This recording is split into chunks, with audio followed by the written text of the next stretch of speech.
Congratulations, DC. I told you the Garden was a special place. Did you feel that tonight? It felt good, you know. A lot of cheers, a lot of people supporting me. It was very nice. Yeah, you walk into the Garden and you feel the championship history of the building, and I enjoyed performing here. I loved it. You had talked about how important this fight was for you to feel like you were the champion. You went out and had a dominant performance. You know, how does it feel coming out afterwards? Do you feel a lot better than you did coming in? Of course I do. You know, I had lost last time, you know, so now I can actually say I won a fight.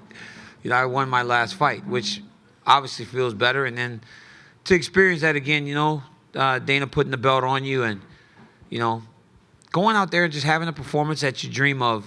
You dream of doing everything you did in training camp, and it works to a T. And today it did. You know, I felt like I may have had that submission at the end of the first round, but ran out of time and was able to get him back down and get right to the crucifix position and just start to punch and not get too excited to where he got out, but also just hold him there and really just beat on him until the referee had no choice but to stop the fight. And last thing from me, you had talked about, you know, it's going to be Volkan's time, just not right now. And he came in here and talked about how much he learned from being in the octagon with you, but then he said, I will be a champion. Do you believe him when he says that? You know, we talked in the back, and I told him, I said, you know, man, great job. You know, you fought hard. He threw everything with so much power and with so much intent to finish the fight. And I could feel his confidence. You know, I could feel his confidence. And if he's able to fight in that way, but shore up the holes that he has, yeah, of course he can become a champion. He's one of the younger guys in the division. I'm 38 years old, and I've said time and time again that by 40 I'll be done. So, you know, even if I was here for another year, I'm sure Volkan, it didn't take him long to get here in the first place. So I'm sure he can build himself back up to get to a title fight. Hey, Daniel, were you surprised at all by the support out here from fans out here at the Garden when you came out, and especially after that first takedown? Did any of that surprise you? It didn't surprise me because I've seen like a little bit of a shift since the last fight in terms of the level of acceptance that I've gotten from the fans. Because although you'll have some people sprinkled in there that still say stuff, you know, negative and kind of look past the fact that I may not have gotten a fair shake on a number of occasions, but the vast majority of people are just kind of like, man, this dude has some rough luck, you know? Just as he seems to have gotten past this black cloud in his career, you know, that happened. So I think at its core, people are still good, you know, and I think they may sympathize with me a little bit. And I think that's why you got the cheers and the crowd kind of being as loud as they were. And I really did enjoy it and appreciate it. Hey, champ. Hey, congratulations. Very impressive performance. Thank you. Yes, sir. So you had a pretty awesome couple of words to say about fatherhood at Media Day. And I noticed after the fight you had posted a really nice picture on Instagram with you and your family. Obviously better to get your belt, get a win, but win or lose, can you just talk about how special it is to share these types of moments with your family? Well, you say win or lose, but like this was the first time that my children have ever been to a fight. You know, my son and daughter have never watched me compete. My boy says he went when he was a baby because we didn't, you know, back in Strike Force, we couldn't afford a nanny. So we couldn't have anybody watch the kids. So we brought him. And ever since, we've really kind of left him home because of what happened last fight. You know, for my son, who's 6 years old, to see that would devastate him. But I'm 38 years old, and you know, it's time for them to start understanding what Dad does. And I brought them, and they loved it. And they loved every moment of it. And I was able to walk right off the octagon and grab them and see my wife, Selena. And we get to go to the back and see my mom and my dad. And nothing's more precious to me than family. I mean, I love everything else. You know, I love, you know, championship belts and everything else. But nothing's more important than family. Because without them, I can't do any of this stuff. I had a team dinner last night, and there were 47 people from Louisiana and all around the country to come and watch me fight every single time. 47 people. In Anaheim, we had 75 people at my Friday night dinner. People from Louisiana and all around the country. So I appreciate these people because they uplift me. And they've been doing it since I was 15 years old. when I first started wrestling at the highest level. They've been uplifting me and allowing me to be who I am today. Thank you, champ. DC, congrats, my man. Thank you. What next for you? I mean, is there a name out there? I know you obviously want to enjoy this for now, take some time perhaps, but who do you have your eyes on as a guy that will challenge you next? I don't know. I mean, I really don't know, you know, and you know I'm not above calling somebody out. I've done that time and time again over the course of my career, but it's just like right now it's like I've been through a lot, right?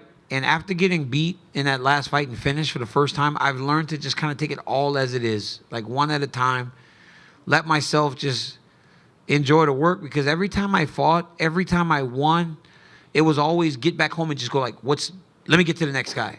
Let me get to the next guy. Right now, I just kind of want to go home, and I got a 7 o'clock flight tomorrow morning to get back to California, because I get home and I go to the back of my cul-de-sac and I can mow my grass or I can walk my dog, and nobody's like, they don't care. It's like, hey, DC, good job. Daniel, not even DC. Hey, Daniel, good job last night. And all my neighbors go about their business. And I like that. You know, I like kind of just being normal a little bit. I love to fight. I love the adrenaline. I love the crowd. I love the everything. But I'm going to enjoy this next month where I have nothing on the schedule to spend with my family. One of the reasons I ask is I'm not a guy who likes to stir the dookie, so to speak.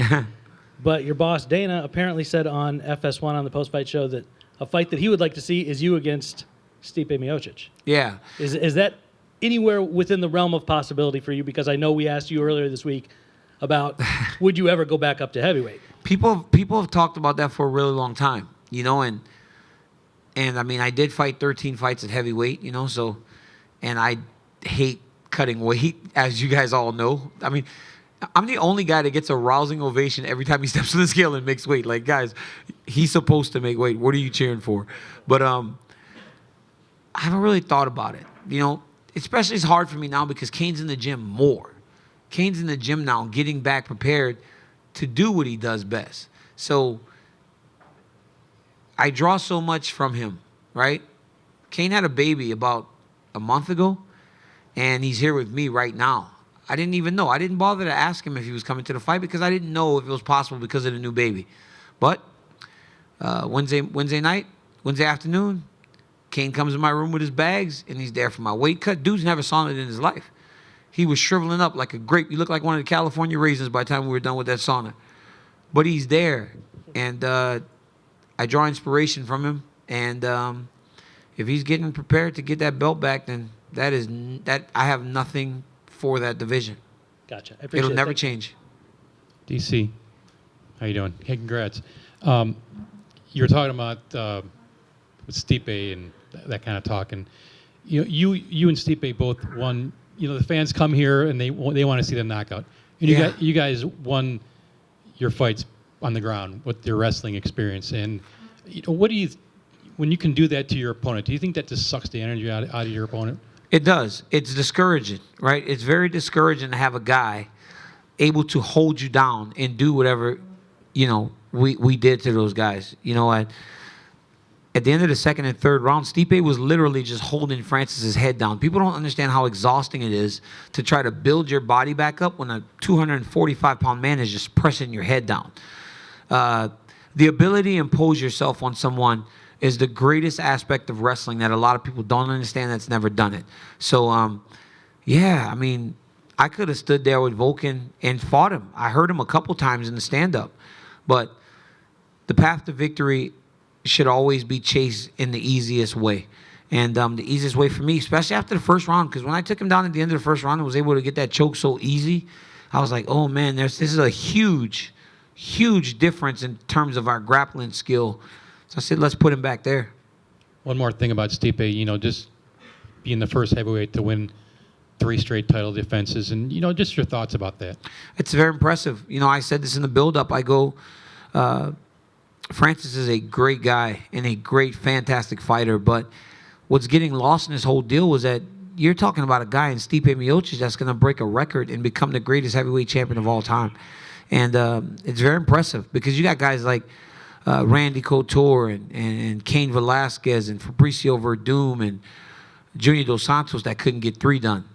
You know, that's crazy that these guys have never done 3 because that division is so dangerous. So for Stipe to do it tonight against the most dangerous opponent that he's had, very impressive. Hats off to him. He's a great guy, great champion. I had a great time with him in Cleveland, learned a lot about him, and nobody deserves it more than Stipe Miocic. Would you put him number 1 all time? You said that kind of in passing. Heavyweight? Yes. It's him and Kane. Everybody else is everybody else is kind of just like they're there. But Cain Velasquez and Stipe Miocic are the 2 best heavyweights of all time. And today this fight was built as the biggest heavyweight fight we've had in a long time. The biggest heavyweight fight that we'll ever have is when those 2 guys actually fight each other. So you would still put him 1A, 1B? Could you put him 1 or 2 with somebody? I'm never going to say he's better than Cain Velasquez. What are you doing? But he's good. He's just as good. Those Okay. guys are even. Yeah, Thank they're you. just as good. Thanks, I It's appreciate going to be a it. great fight. Hey, Daniel. In the post-fight interview with Joe Rogan, you put over Khabib, you put over Kane. Where was the love for your boy Luke? Luke's I don't know. I was just, you know, the guys were here. The guys were here. That's why I talked about him. You know, I understand that Luke is in the middle of training camp right now, so he can't be here. But I saw Khabib and hugged him right as I left to go to the octagon. I saw Kane and hugged him right at the tunnel before I went to the octagon. So their names popped in my mind. But good try. Luke's my boy. So it ain't gonna happen. Luke's my boy. Yeah, he texted me. He texted me right before the fight and said, "I love you, brother. Go and do your thing, because there's no one like you." So there really is no dissension between us and Luke Rockhold. Luke Rockhold's one of us for the rest of his life. We love him, and as I've said time and time again, you guys don't know what Luke's going through personally in the Bay Area. Very courageous of him to make the move down to Florida, because it's hard to leave your comfort zone. It's very hard to leave your comfort zone. And he did that. And I believe that he's going to be better for it. And we're going to be there to support him as much as we can. And for the record, I wasn't trying to set you up. Just want to know. Yeah, you sure. were. Just want to give you a platform to give him a shout out. You know, maybe you forgot in the octagon. And just one more question for you. Obviously, Jon Jones is going to have this hearing next month. Have you got a message for him? No, I'm just kind of, I want to see what happens. You know, I think not only I'm just past it right now until he's able to do what we want to do, and that's fight. Kind of past it. You know, so I'm kind of in a bit of this spot when it comes to Jones. Competitively, all I want to do is fight him again. But at some point, it's just like, man, is it ever going to be just a fight without nothing else? And I don't know if I can put myself through that again, you know? I mean, I've done everything right, and I've just been dragged down by this guy constantly. So I'm not thinking about it. I'm going to do my thing for right now. Hey, DC. Congrats on the win, man. Thank you. Where do you find the confidence to stand with these? And no disrespect, but you're a little shorter than these guys that you're striking with. Where do you find the confidence to stand with the Volkan and with the Jones? I mean, it's part of fighting, right? Every fight starts on the feet. I mean, I would love to start in the down position. That would be great for me. Could we start in the I'd love to start grappling, but that's not how it works. And you know what the truth is, man, honestly? I feel like I have the greatest coaches in the world. Javier Mendez, Rosendo Sanchez, Rudy Cruz. Those guys in stand-up, I mean, nobody's like them. Javi's a world champion kickboxer. Rosendo was an Olympic alternate. Rudy's a professional boxer. I mean, and then I got these training partners in Tony Johnson and Tiago Beowulf and Frank Munoz. Like, we got these guys that are just high-level guys that train with me every day, and I take confidence from them. But my coaches, I got 2 coaches that drive 5 hours each day to train me 3 times a week. Rosendo drives 2.5 hours each way to train me Monday, Wednesday, Friday, and Rudy does it from Fresno on Monday and Tuesday. It's like these guys are making sacrifices. I can call Jav anytime. He's got bad elbows at times because we kick him so hard. He has to hold pads for me, Khabib, Luke, and Kane back to back. But if we call him, he shows up, he holds the pads, and he tries to prepare. So I've got great coaches and a great team. We're the American Kickboxing Academy. You better learn to strike in there, even though I'd prefer to wrestle. Thank you. Hey, Daniel, how's your right hand? My hand is messed up. I broke my thumb in high school, and it's knotted up right here behind the thumb again. So I'm gonna have to go to a doctor on Monday to see what exactly is going on. But I've had enough of type of hand injuries to know that something's just not right. And just one more. In July, obviously, it was emotional. You weren't up here. You've been up here before with the belt. You've done the post-fight press conference.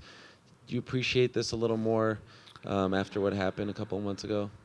You know, I do. I've always appreciated it. I appreciate it every year. You know, like when I was 30 and 31 years old, maybe not so much. But as I start to get closer and closer to the end, I do appreciate it. And I appreciate it from trying to build back from a loss and trying to feel like I had some success in the job that I do. You know, I love to fight. I love to compete. And I was able to get a win tonight.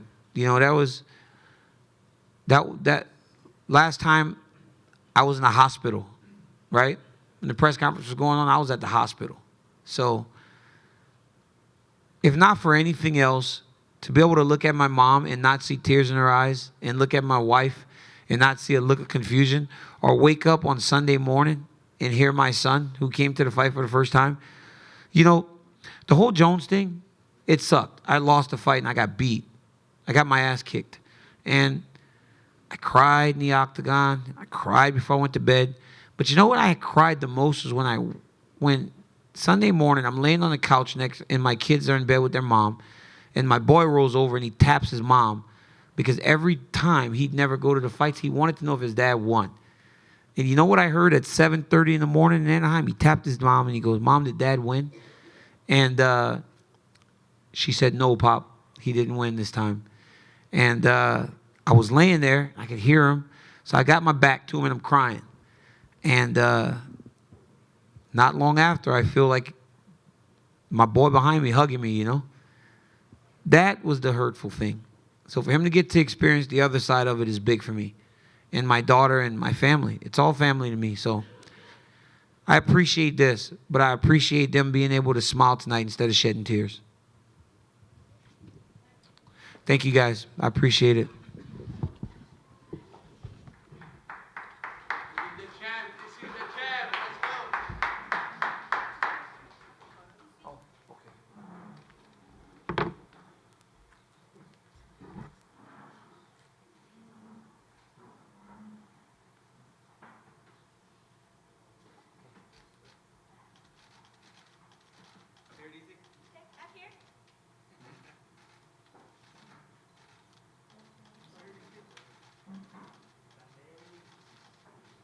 I see you, Brian. Guys, I appreciate you guys. Thank you so much. All right, you guys have a great night.